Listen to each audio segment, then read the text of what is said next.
Hearing का time हो गया है। आपका वकील अब तक क्यों नहीं आया है? पता नहीं साहब। तो आपकी तरफ से एविडेंस कौन पेश करेगा? सारे एविडेंस लॉयर के पास है साहब। कोई वकील नहीं और कोई एविडेंस भी नहीं। इस तरह आप कोर्ट का कीमती वक्त बर्बाद कर रहे हो और कुछ नहीं। इसलिए मैं इस केस को डिसमिस। एक्सक्यूज मी सर, हमें लीव ऑफ एब्सेंस ग्रांट कीजिए। मैं इसकी अथॉरिटी आपको नहीं दे सकता, वकील चाहिए। चाचा उठो, केस आप लड़ेंगे। उठ जाओ। ये क्या बक रहा है तू? डिसाइड हो गया, चलो ऑफिशियल अनाउंसमेंट करो। लेकिन शुरू कैसे करूं? लीव ऑफ एब्सेंस मांगो। और एविडेंस का क्या? एविडेंस आ जाएगा, सबूत और गवाह लाना मेरा काम है। चलो।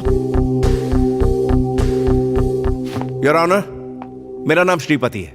ये केस मैं टेक ओवर करता हूं। लीव ऑफ एब्सेंस ग्रांट करें। आपके पास कोई एविडेंस है?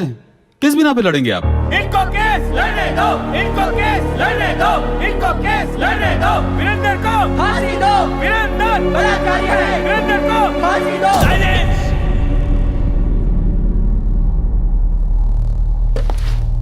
खामोश।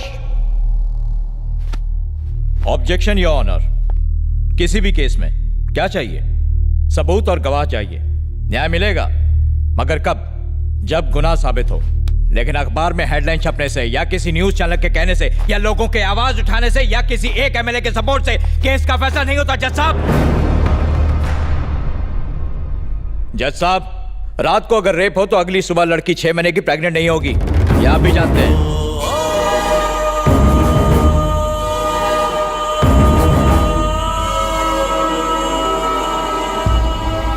प्रेग्नेंट? यस, आप इसे रेप कह रहे हैं। जिस दिन रेप हुआ शी वॉज 6 months प्रेग्नेंट। ये रही पोस्टमार्टम रिपोर्ट। लड़की का चाल चलन ठीक नहीं था। उसे एक नहीं 10 बार होटल के रूम से कांस्टेबल ने गिरफ्तार किया था।